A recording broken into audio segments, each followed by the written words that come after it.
Pre-printable tracing name, math activities at mga more printable sheets meron tayo niyan guys at libre lang din to. So ituturo ko kung saan siya makakakuha or saan siya makakuha. Ayan. So bagay na bagay ito sa mga kids natin na pwede natin i-print. Tapos pwede natin ipagamit sa ating mga kids para matuto sila magsulat ng kanilang mga pangalan. Okay, so para makapag-umpisa tayo at kung saan nga ba makukuha yung ating printable sheets natin para sa tracing name at mga activities. So gagawin nyo guys, itatype nyo lang yung create printables o di kaya click nyo na lang yung link dyan sa description or sa comment section. So click lang natin yan. So lalabas ka agad dito yan. So click natin yan. Yan. So create printables sheets natin. So customize to guys. Meron tayo ditong pwedeng magamit. So magagamit talaga natin ito sa mga chikiting natin. At sa printing business natin. Ayan. So, pwede tayo gumawa ng customize dito. Sa sample tayo, para sa ating tracing name.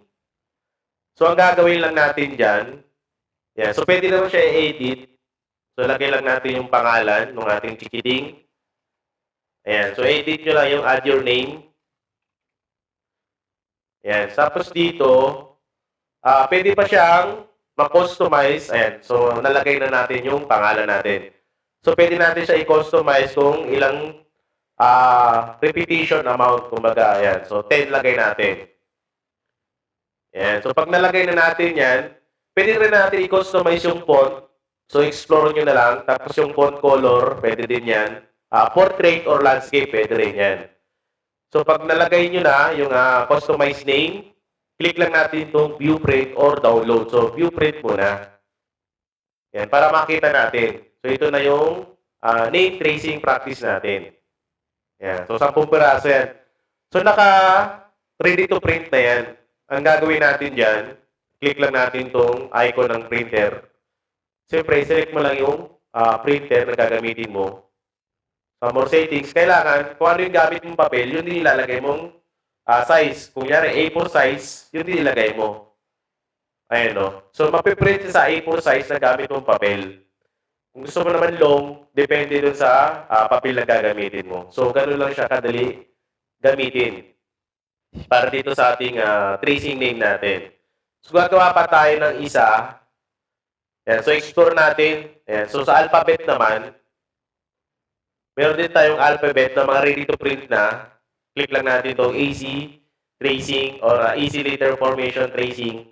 So, marami yan. Seasonal letter, tapos alphabet letter. So, libre lang din to. So, click nyo na lang yung link dyan sa ating description na sa comment section. Yan. So, yun yung lalabas. So, pwede mo siya palitan ng font. Depende dun sa taste na paggamit mo. Ayun o. So, yung mga sample. Yan o. Diba? Yan. So, same din. View mo lang.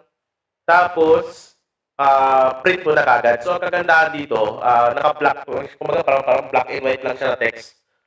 Para tipid siya sa ink. So, ang mga gamit mo lang dyan ay blank ink lang. Ayan. Tapos, kukuluran na nila yan. Ayan. Tapos, dito naman, so, meron din tayong math activities natin. Ayan o. So, meron din siyang numbers tracing, 100 counting chart printables, printable. Fraction strips, numbers tracing, worksheets 1 to 20. Tapos yung numbers tracing practice natin. Tapos I know my colors. So click natin itong I know my colors. Yan. So nako-customize din yung ano niya, boy or girl. Boy. Tapos yung font niya nako-customize din.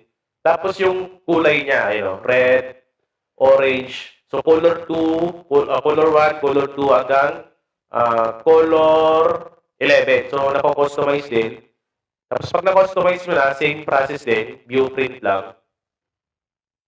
Ayan. So, lalabas na kagad dito yan. Red. So, kukulayan ng chikiting natin yan. Yung color red. Yan. Sa orange, kukulayan din yan. So, talagang mapapractice yung mga chikiting natin. Ang kaganda lang dito ay libre. So, ipiprint mo lang siya. Lalo sa mga DIY or mga individual lang. May mga printer sa kanilang bahay. So, magagamit nila yan. Yan. Tapos, meron din tayong more printables. Ayan, so tignan natin habang naglo-loading. I-click muna natin tong pre-scroll, made simple. Ayan, so ito yung ating make pan printables. Meron din yan. So check nyo na lang guys. So madami pa. So explore nyo na lang yung ating mga activities dito sa ating 3D to print na printables natin. Ayan. So malaking tulong din yan sa mga chikiting natin. So explore nyo na lang din. So may mga ads lang din siya. So delete nyo na lang. Kumbaga, parang give and take lang din naman yan. Libre mo makukuha yung mga sheets natin. At the same time, di ba, mag-earn lang din naman yung may-ari nitong website. So hindi ako may-ari ng website. Sinishare ko lang yung mga activities na pwede magamit natin sa printing business natin at sa mga ticketing natin para meron silang magamit. Ayan. So explore nyo na lang.